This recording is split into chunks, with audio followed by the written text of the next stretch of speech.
E eu trouxe um fato aqui, na verdade, que não tem muita relação com o turismo, mas além de ser um documentário bacana que acho que as pessoas precisam assistir, na verdade a minha ideia é falar um pouquinho sobre a segurança de embarcações, segurança quando você fala de navegação, e não porque a gente temos comentado aqui em várias outras semanas sobre passageiros, sobre acidentes aéreos, enfim.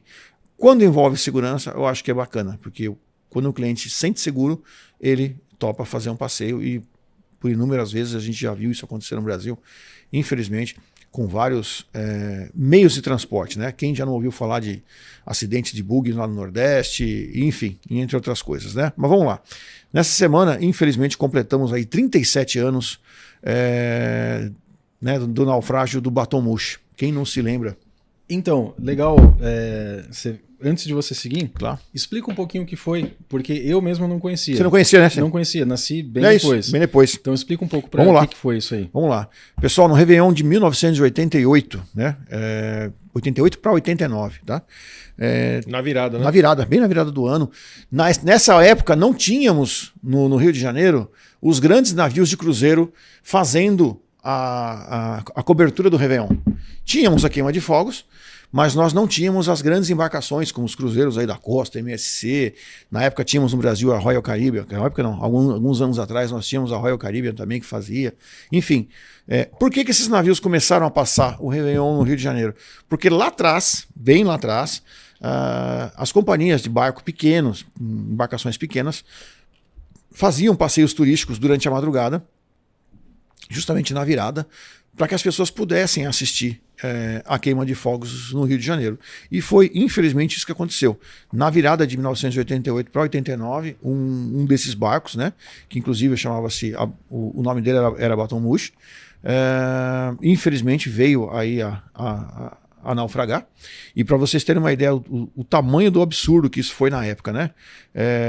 Essa embarcação foi construída em 1970, na década de 70, e tinha uma lotação máxima de 20 pessoas. De acordo com o relato das vítimas, e aí depois a gente fala um pouquinho aqui sobre o filme, que é legal, o documentário, haviam nessa noite 150 pessoas. 150? De 20 pulou para 150. Nossa. Olha que absurdo, cara. Olha que absurdo isso daí. Mas, né, infelizmente, na época foi um acidente terrível na madrugada, muita gente aí foi vitimada por isso. Mas o que a gente quer tocar aqui, que é bem interessante para a gente falar, né? Que eu acho que é isso que o turismo precisa. Você vê, há tantos anos, 37 anos atrás, isso aconteceu. Até hoje, as pessoas que causaram isso sequer foram culpadas, né? E eu acredito que até muitas das pessoas possam até ter já falecido, nem estar mais aqui, e nada aconteceu. Mas é isso que a gente quer falar aqui, que a gente quer comentar é justamente o quê? Que quando você vai viajar para qualquer lugar do mundo, tá? Não importa se isso aqui aconteceu nessa época no Brasil ou aconteceu em outro lugar, não importa. Sempre que um passageiro vai buscar um tour, um passeio, alguma coisa, primeira coisa, regra de segurança, verificar se aquilo realmente tem segurança para que a pessoa possa embarcar. Eu tive casos de clientes, contar para vocês, de clientes que fizeram, por exemplo, o Cruzeiro do Nilo, e tiveram uma péssima experiência, mas péssima experiência em cruzeiros no Nilo, onde passageiros acabaram embarcando em embarcações muito, muito ruins, de baixa qualidade, né? E aí, assim, naquele país, ok, ela é autorizada a embarcar, né? Ela fazer a viagem, mas você, né, que está aí assistindo a gente aí, quando você vai viajar, são detalhes que você precisa tomar cuidado, né? Em saber se aquilo realmente está aprovado pelos organismos locais, se aquilo funciona. E a gente sempre fala, né? Nem sempre o preço é tudo, né? Já tive clientes, por exemplo, que tiveram acidentes, e foram clientes meus, inclusive, que se machucaram, por exemplo, em balões na Capadócia. Porque o cliente vai para a Capadócia, chega lá, é aquele mundaréu de balões subindo na madrugada. Todo mundo quer fazer aquele sobrevoo matinal lá às 5 horas da manhã. Mas nem todos aqueles balões oferecem a mesma segurança. Mas você comentou aí, é importante verificar se segue os padrões locais. O problema é que, dependendo de onde você está, o padrão local... É isso que eu ia falar, é muito baixo. É muito baixo. É muito baixo. É isso aí. Então, acho que é assim, né? O olho do turista, né? O feeling da pessoa é tudo, né? Se você vai... todo mundo sabe isso.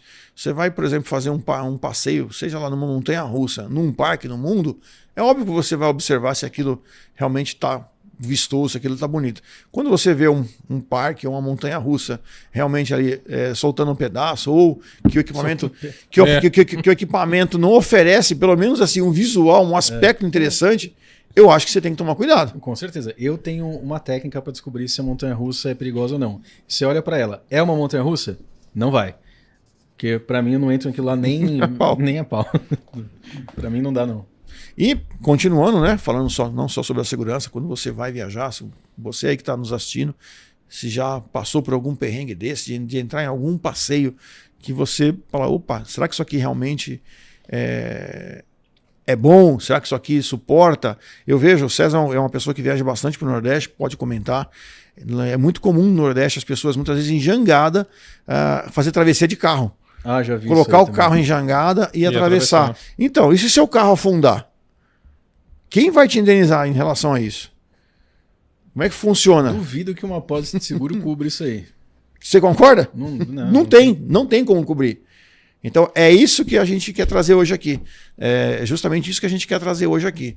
Mostrar para os passageiros que nem sempre, né? Imagina, isso na época, eu vi o preço aqui que as pessoas pagaram, na época foi 150 mil cruzeiros por passageiro. Hoje, 150 mil cruzeiros. Trazendo eu não faço ideia de quanto é isso. Trazendo para os valores de hoje aqui, aproximadamente, de acordo com a matéria, seria em torno de R$ 2.700 por passageiro. É um preço de noite. Para entrar, para entrar à noite ali no mar e assistir a queima. Mas imagina, isso aqui custou caro demais, cara. Claro. Custou caro demais. Mas agora tem um motivo para esse assunto desse barco voltar à tona, né? Exatamente. Qual é o motivo principal do negócio aqui? Fora essa questão da segurança que a gente quer debater bastante hoje aqui, é que esse material todo está sendo coletado e está se tornando aí uma série que está disponível no canal Max. Isso, uma série documental. Ontem eu procurei, inclusive, para ver se eu encontrava. Ontem eu não encontrei.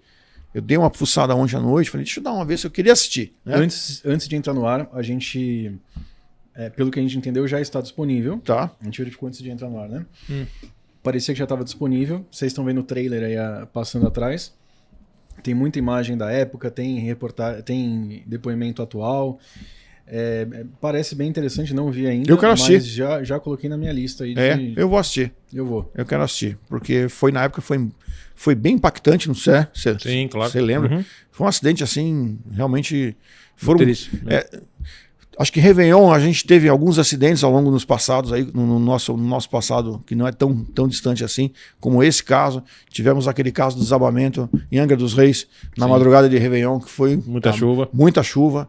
Enfim, né? Claro, cada um com o seu tipo com a sua particularidade, mas a gente sempre aqui, como falamos de turismo, é sempre deixar o nosso passageiro, nosso cliente, ou você aí, amigo, agente de viagem, né? Vai vender algum tour para uma pessoa, se informe um pouquinho sobre a qualidade do serviço que você vai vender.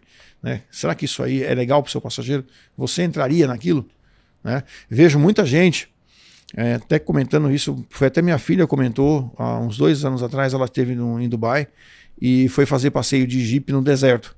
E ela comentou, falou, de luxo ali não tinha muita coisa não, pelo contrário. As pessoas andando com o carro realmente assim, uma velocidade bem alta nas dunas, mas os veículos não eram ali nada do outro mundo que fala assim, nossa, por ser aquela região, a gente imagina que você vai entrar no verdadeiro off-road, no verdadeiro 4x4, mas são veículos que rodam tanto todo dia. E se acontecer um acidente lá, seu cliente vai ter seguro para cobrir isso? Essa é a dúvida. Uhum. E aí, querem comentar? Esse negócio aí é muito importante você conhecer bem o produto que você está vendendo, né? Um exemplo interessante aí que você falou de luxo, né? E não entra na questão de segurança. Claro. Um pouco, mas para quem não conhece, existiu um evento que não existiu, na verdade. É o festival que nunca existiu, chamado Fire Festival. Mas deu tanto problema, e foi vendido como um evento de música eletrônica de luxo. De luxo. Foi lá e dormir nas barracas e não sei o quê. Foi vendido como evento de luxo. Quem estava vendendo não sabia o que estava vendendo, quem estava fazendo não sabia o que estava fazendo. Foi tanta coisa errada que o dono do evento tá até preso. Putz. Você tem noção do nível de falcatrua que ele fez. Mas é importante você conhecer o produto, saber se é bom, se é, lógico. Né? Por isso que é importante esses trabalhos de fomento, né? De destino, de treinamento do agente. Tudo, cara. Tudo. Tem que ir. Tem que conhecer. Né? Quando te chamam, por exemplo, para você ir a um fan tour, né? Essa é a intenção, na verdade, quando você recebe um fan tour ou um fan trip, porque hoje pode se dividir em dois mundos aí, é justamente por isso. Você ir até o local, conhecer a estrutura daquele hotel, daquele produto que você está sendo convidado, para que depois você possa replicar aquilo com conhecimento. Olha, eu viajei naquele navio, viajei naquela companhia aérea, viajei naquele trem, enfim, conhecimento. Porque na hora que você tiver um cliente na sua frente, você vai dizer, não, pode ir, que é bem tranquilo, eu já fiz esse passeio, já fiz esse tour, já fiz esse safari, não importa, mas venda com segurança. Com certeza. Sem dúvida. E aí fica aí para você que está assistindo, que vai vender algum destino, ou você que vai viajar por conta e vai conhecer, por exemplo, o Nordeste ou qualquer outra região que você vai ver que tem passeios, tem isso, aquilo, pesquise antes de você comprar. Dê uma olhada, olhe na internet, é muito simples de ver isso aí, é muito fácil de ver. Né? Se a pessoa tem página, quem já fez, pesquise no Google. Para algumas coisas funciona muito. Tá? Pessoas que já foram e colocam lá, eu gostei, me senti inseguro, etc. É comum a gente ver assim, infelizmente, de vez em quando, como o Alexandre comentou, casos que foi fazer um passeio de bug mais barato e sofreu um acidente. Né? Então, assim, desconfie quando tudo é muito barato. Né? Eu fiz um passeio assim que me chamou a atenção pela segurança. Quando eu estive em Jericoacoara uma das inúmeras vezes, tem um passeio lá para você ver cavalo marinho.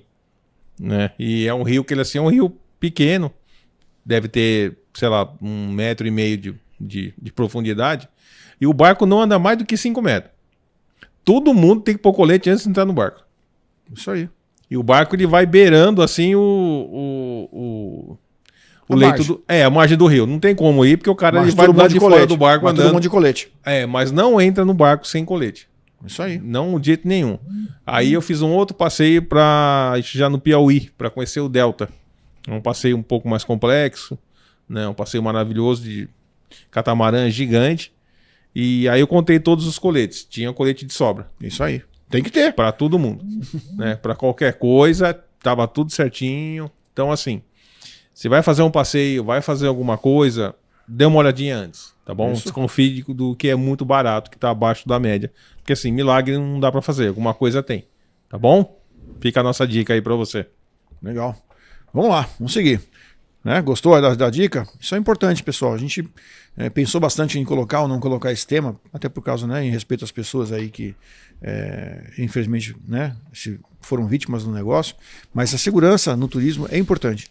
Então não é só vender, tem que observar o que a gente está vendendo, tá?